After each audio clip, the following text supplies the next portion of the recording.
Good morning students. देखिए tense चल रहा था, टेंस इस समय चल रहा था। कल आपको फ्यूचर कंटिन्यूअस बता दिया गया था। फ्यूचर टेंस चल रहा था, फ्यूचर टेंस में फ्यूचर इंडिफिनिट हो गया था और फ्यूचर कंटिन्यूअस हो गया, यानी कल आपको फ्यूचर कंटिन्यूअस बताया गया था। अब आज आपको फ्यूचर परफेक्ट टेंस बताया जाएगा। ठीक है, कौन सा tense? Future perfect tense.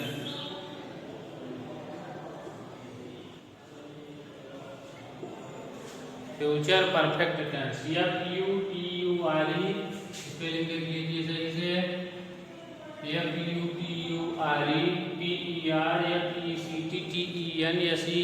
Future perfect tense. ठीक है, पहचान क्या है आप लोगों से भी जानते हैं। जिस हिंदी वाक्य के अंत में चुका होगा, चुकी होगी, चुके होंगे, लिया होगा, दिया होगा आदि आते हैं तो वहाँ फ्यूचर परफेक्ट टेंस होता है। जिस हिंदी वाक्य के अंत में चुका होगा, चुकी होगी, चुके होंगे आदि आते हैं तो वहाँ फ्यूचर परफेक्ट टेंस होगा। ठीक है, पहचान तो आप जान गए, पहचान आप जान गए। जिस हिंदी वाक्य के अंत में चुका होगा, चुकी होगी, चुके होंगे, चुकी होंगी आदि आते हैं तो वहाँ फ्यूचर परफेक्ट टेंस होता है। ठीक है, अब देखिए सबसे पहले क्या आप देखेंगे, अफर्मेटिव सेंटेंस। अफर्मेटिव सेंटेंस,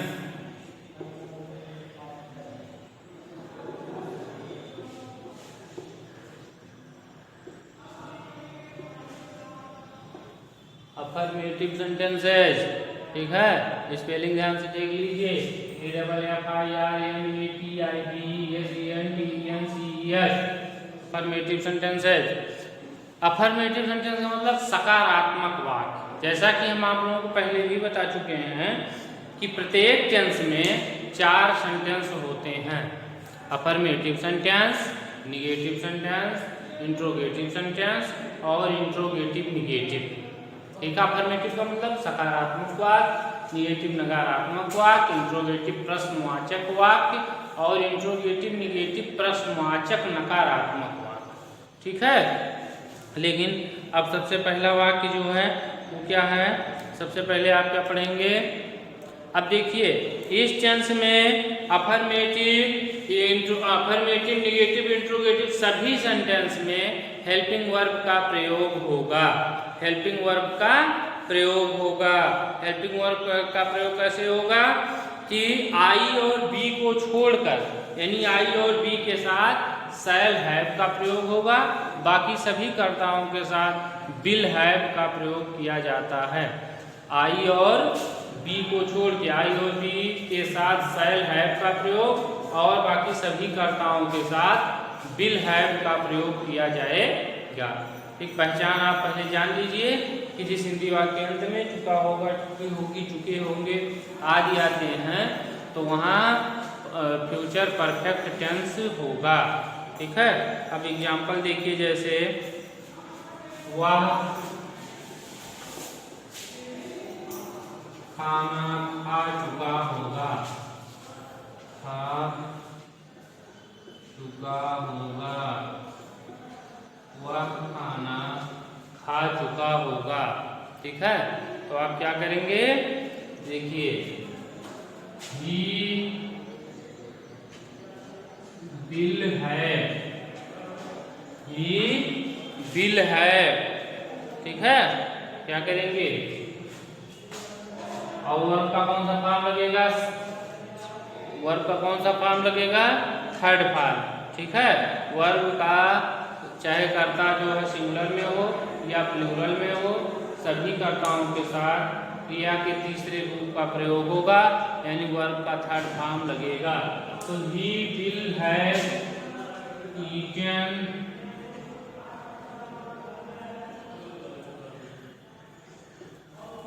ठीक है, eaten the food. He will have eaten the food. वह खाना खा चुका होगा। सबसे पहले आप क्या करेंगे, आप सब्जेक्ट, फिर हेल्पिंग वर्ब। हेल्पिंग वर्ब क्या है, शैल या विल। ठीक, उसके बाद हैव का प्रयोग, उसके बाद वर्ब का कौन सा फॉर्म, थर्ड फॉर्म। वर्ब का थर्ड फॉर्म, क्रिया का कौन सा रूप, तीसरा रूप। उसके बाद ऑब्जेक्ट का प्रयोग करते हैं। उसके बाद ऑब्जेक्ट का प्रयोग किया जाता है। सबसे पहले सब्जेक्ट, उसके बाद हेल्पिंग वर्ब, उसके बाद है, उसके बाद वर्ब का थर्ड फॉर्म, फिर ऑब्जेक्ट का प्रयोग करते हैं। समझ में आ रहा है? अगला वाक्य देखिए,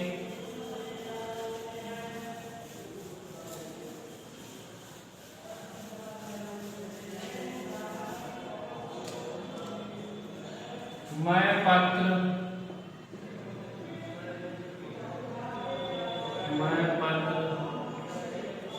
लिख चुका हूँगा।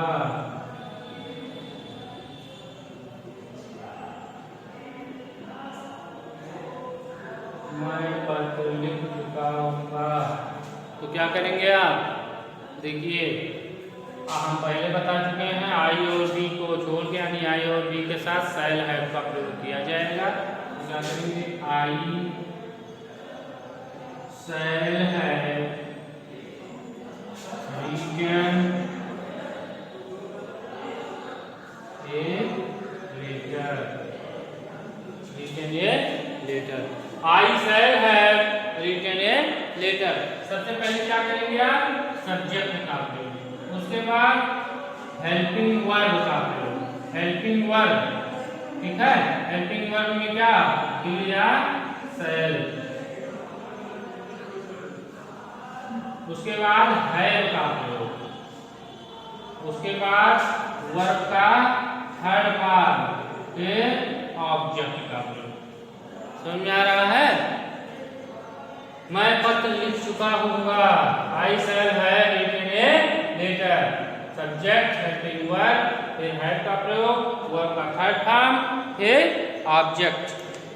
समझ में आ रहा है?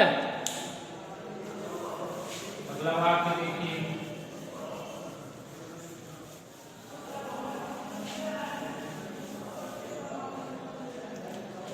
सीता गाना गा चुकी होगी। सीता गाना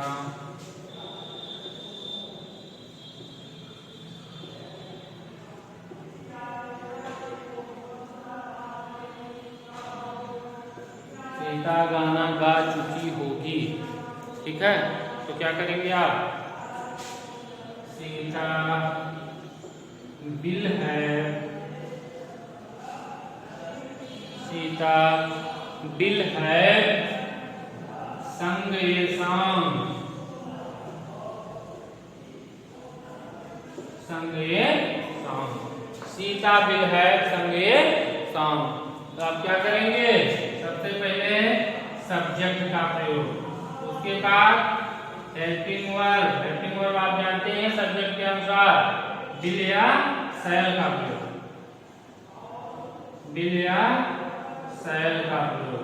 उसके बाद हैव, उसके बाद वर्ब का थर्ड फॉर्म, उसके बाद ऑब्जेक्ट। समझ में आ रहा है?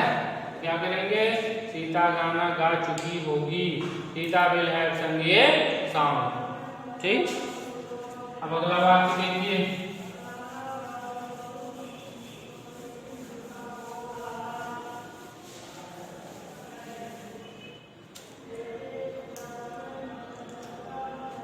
वह घर जा चुका होगा।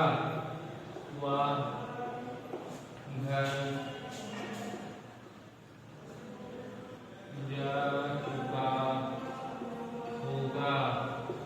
क्या करेंगे आप, he will have gone to home। ठीक है, he will have gone to home। सबसे पहले आप जानते ही हैं कि सब्जेक्ट का प्रयोग, उसके बाद हेल्पिंग वर्ब का प्रयोग, उसके बाद हैव का प्रयोग, उसके बाद वर्ब का थर्ड भाग, उसके बाद ऑब्जेक्ट विल हैव या शैल हैव। समझ में आ रहा है? अब देखिए निगेटिव सेंटेंस, अफर्मेटिव सेंटेंस हो गया है। आप जो है कम से कम 5 एग्जाम्पल इसका बनाते रहिएगा। अब देखिए निगेटिव सेंटेंस, नकारात्मक वाक्य।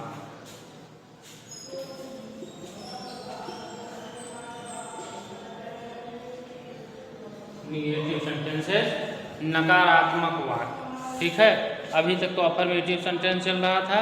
अब आप देखिए निगेटिव सेंटेंस शुरू हो रहा है। निगेटिव सेंटेंस देखिए,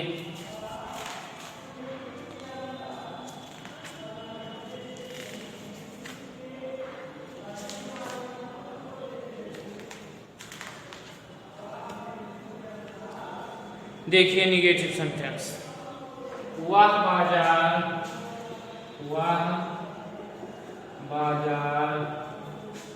नहीं जा चुका होगा। पहचान आप जानते ही हैं, चुका होगा, चुकी होगी, चुके होंगे आदि आते हैं। तो आ निगेटिव सेंटेंस होता है, फ्यूचर परफेक्ट टेंस होता है। निगेटिव के लिए आप नहीं का प्रयोग देखेंगे तो निगेटिव सेंटेंस माना जाएगा। तो आप क्या करेंगे,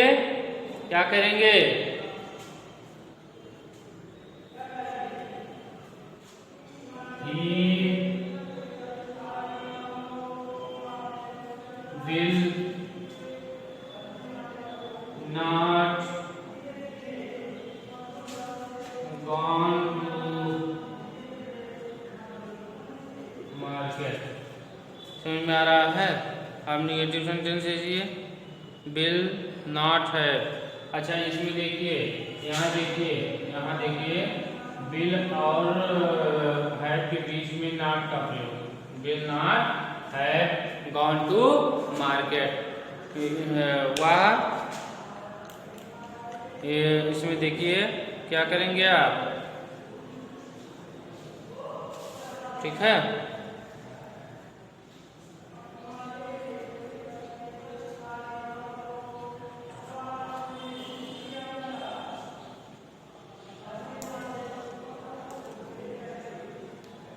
देख लीजिए, वह बाजार नहीं जा चुका होगा, he will not have gone to market. सबसे पहले क्या करेंगे आप, सब्जेक्ट, उसके बाद विल यानी हेल्पिंग वर्ब, उसके बाद नॉट का प्रयोग, उसके बाद हैव का प्रयोग, उसके बाद वर्ब का थर्ड फॉर्म, उसके बाद ऑब्जेक्ट। समझ में आ रहा है? ठीक है, देख लीजिए क्या करेंगे, जीतू बाजार, जैसे अगला वाक्य देख लीजिए, वह बाजार नहीं जा चुका होगा तो क्या करेंगे, ही विल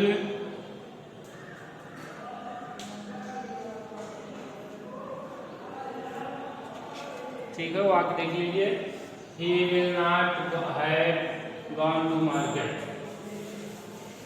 अगला वाक्य देखिए, अगला वाक्य देखिए, वह पत्र नहीं लिख चुका होगा, वह पत्र नहीं लिख चुका होगा, वह पत्र नहीं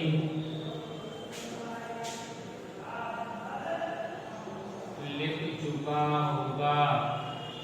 ठीक है, तो आप क्या करेंगे, he will not written a will not have written a letter। समझ आ गया, he will not have written a letter। समझ में आ गया। अब आप देखिए इंट्रोगेटिव सेंटेंस, अब आप क्या देखेंगे, इंट्रोगेटिव सेंटेंस। देखिए इंट्रोगेटिव सेंटेंस,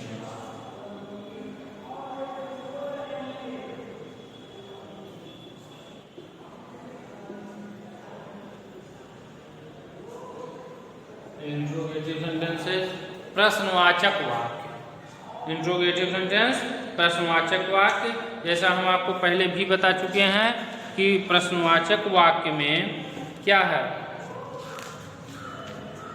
प्रश्नवाचक में हम आपको पहले भी बता चुके हैं दो तरीके का वाक्य होता है। ये यदि वाक्य के बीच में प्रश्नसूचक शब्द आए हों तो, यदि वाक्य के बीच में प्रश्नसूचक शब्द आए हों तो उसकी अंग्रेजी क्या करते हैं, पहले नहीं लिखते हैं, उसकी अंग्रेजी पहले लिखा जाता है। यदि वाक्य के बीच में प्रश्नसूचक शब्द आए हों उसके बाद हेल्पिंग वर्ब का प्रयोग होगा, और यदि वाक्य में पहले प्रश्नसूचक शब्द आए हों तो उसकी अंग्रेजी नहीं लिखी जाती है, बल्कि वाक्य की शुरुआत हेल्पिंग वर्ब से किया जाता है। ठीक है, ये हम आपको पहले भी बता चुके हैं। तो देख लीजिए पहला वाक्य, क्या तुम गाना गा चुके होगे। क्या तुम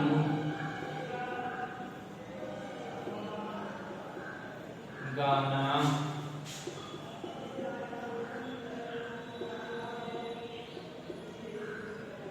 गा चुके होगे। ठीक है, तो आप क्या करेंगे, यहाँ वाक्य प्रारंभ में प्रश्नसूचक शब्द आया है तो उसकी अंग्रेजी नहीं लिखेंगे, पहले वाक्य की शुरुआत किससे करेंगे, हेल्पिंग वर्ब से। विल यू हैव, देख लीजिए, will you have sung a song, will you have sung a song, question mark. ठीक, will you have sung a song, तो क्या करेंगे आप, सबसे पहले हेल्पिंग वर्ब, उसके बाद हेल्पिंग वर्ब क्या है, विल या शैल, उसके बाद सब्जेक्ट, उसके बाद हैव का प्रयोग। ठीक, उसके बाद वर्ब का थर्ड पार्ट, उसके बाद ऑब्जेक्ट, उसके बाद क्वेश्चन मार्क। समझ में आ रहा है, क्या करेंगे आप, will you have sung a song. ठीक है, अगला वाक्य देखिए, क्या वह शाम तक सो चुका होगा। क्या वह शाम तक सो चुका होगा।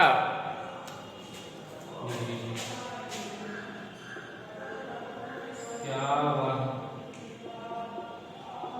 शाम तक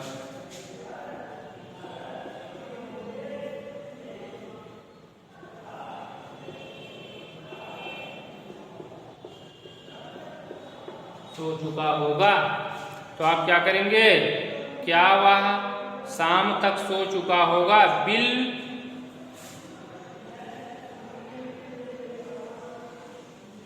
बिल उसके बाद क्या है, बिल ही हैव सेलेक्ट। ठीक है, सेलेक्ट स्पेलिंग देख लीजिए, सेलेक्ट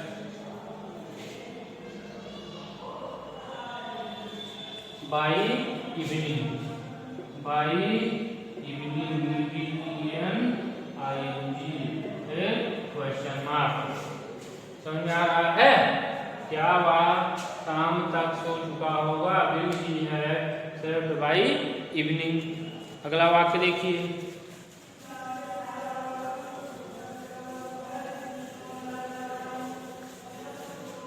अगला वाक्य देखिए, तुम नदी में क्यों नहीं नहा चुके होगे। तुम नदी में क्यों नहीं नहा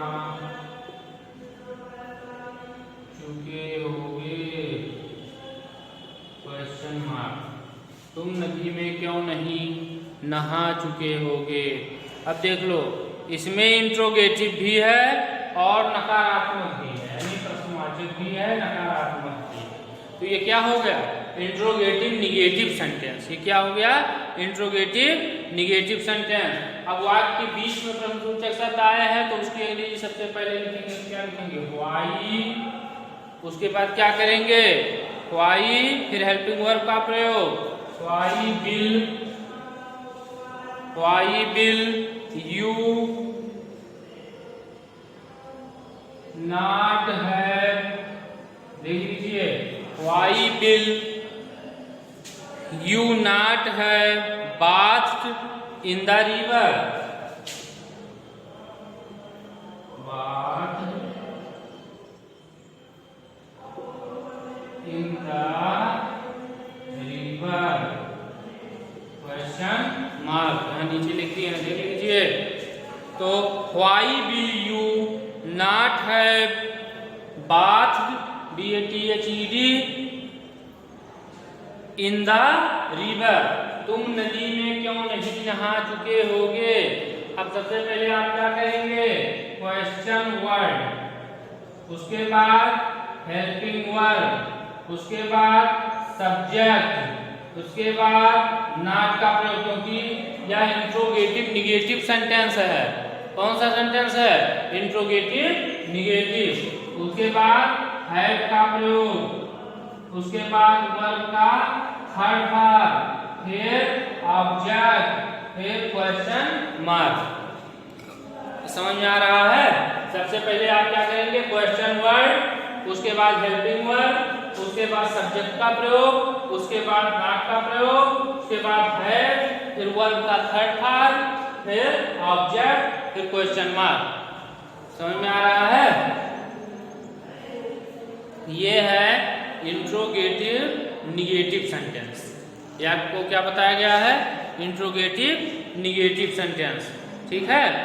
अब कभी कभी क्या होता है, यदि वाक्य में दो काम आगे पीछे समाप्त हो रहे हों तो पहले समाप्त होने वाले कार्य को फ्यूचर परफेक्ट में और बाद में समाप्त होने वाले कार्य को प्रेजेंट इंडेफिनिट टेंस में लिखा जाता है।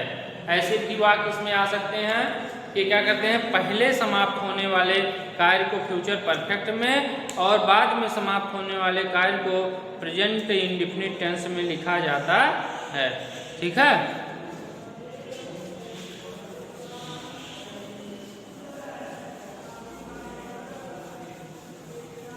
देख लीजिए एक बार, उसके सोने से पहले वह पत्र लिख चुकी होगी। उसके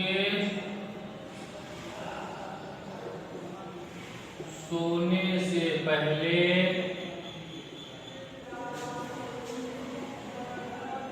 वह पत्र लिख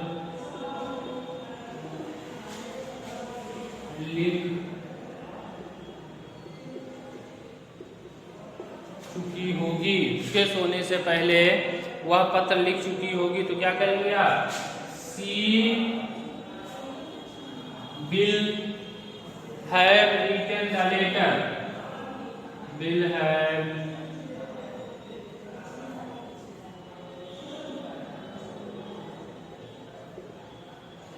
written the letter before he sleeps, before he sleeps। देख लीजिए, before he sleeps। ठीक है। तो आप क्या करेंगे? She will have written the letter before he sleeps। अब आप देखिए, उसके सोने से पहले, उसके सोने से पहले। अब ये क्या हो जाएगा? ये आप प्रेजेंट किस में लिखेंगे? प्रेजेंट इंडेफिनिट में, और वह पत्र लिख चुकी होगी। ये आपका क्या हो जाएगा? Future perfect. ठीक है। तो आप क्या करेंगे? She will have written the letter। तो ये क्या हो जाएगा? फ्यूचर परफेक्ट आपका हो जाएगा। फ्यूचर परफेक्ट में है। और क्या हो जाएगा? He sleeps, he sleeps। तो ये क्या हो जाएगा? Present indefinite.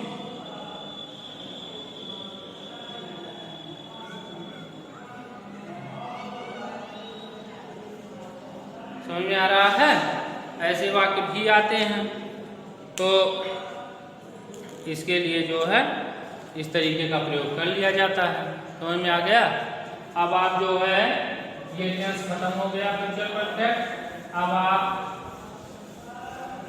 प्रत्येक सेंटेंस से 5-5 वाक्य बना लीजिएगा। जब आप बनाए रहेंगे तभी आपको समझ में आएगा और आप जो है पढ़ते रहिएगा। जब आप घर पे प्रत्येक टेंस से, प्रत्येक सेंटेंस से आप 5-5 वाक्य बनाएंगे, ठीक है, अफर्मेटिव का, निगेटिव का, इंट्रोगेटिव का और इंट्रोगेटिव निगेटिव का, तभी आपको एक्सरसाइज आपको समझ में आ जाएगा और जब आप अभ्यास करेंगे तभी आपको आएगा, ठीक है। इसके आगे कल बताया जाएगा, लेकिन घर पे अभ्यास करते रहिएगा। इसके आगे वाला टेंस कल के वीडियो में आपको बताया जाएगा, ठीक है। Thank you.